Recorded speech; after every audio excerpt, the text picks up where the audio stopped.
இதெல்லாம் சீசன் காய்ங்க. இதுக்கு பேர் வந்து கோணப்புளிங்கா அப்படிம்பாங்க எங்கள் ஊர் சைடுலாம்.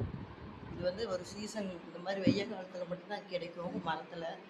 இப்போ எங்கள் மரத்தில் நாங்கள் பொறிச்சிட்டு வந்தேன். பாருங்கள் எவ்வளோ இருக்குது. இந்த மாதிரி ரெட் கலராக இருக்கிறது வந்து நல்லா பழுத்த காய். இது வந்து நல்லா இனிக்கும். அதே வந்து இந்த மாதிரி க்ரீனிஷாக இருந்துச்சுன்னா இதெல்லாம் ரெட்டு கலந்துருக்கு தெரியுதுங்களா? இது மாதிரி இருந்தால் பொறிச்சிக்கலாம். இதுலேயுமே வந்து பாருங்கள் இதெல்லாம் பச்சைக்காய். இதை விட இன்னும் பச்சை காயெல்லாம் இருக்குது. இதே பழுத்துருக்குது பாருங்கள். இதுக்கெல்லாம் வந்து வளர்ச்சி பத்தலை.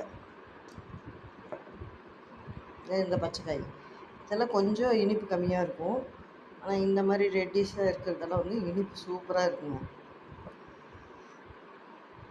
யாருக்கெல்லாம் கோணப்புளிங்க பிடிக்குமோ அவங்கெல்லாம் ஒரு லைக் போடுங்க. முடிஞ்ச அளவுக்கு லைக் போடுங்க.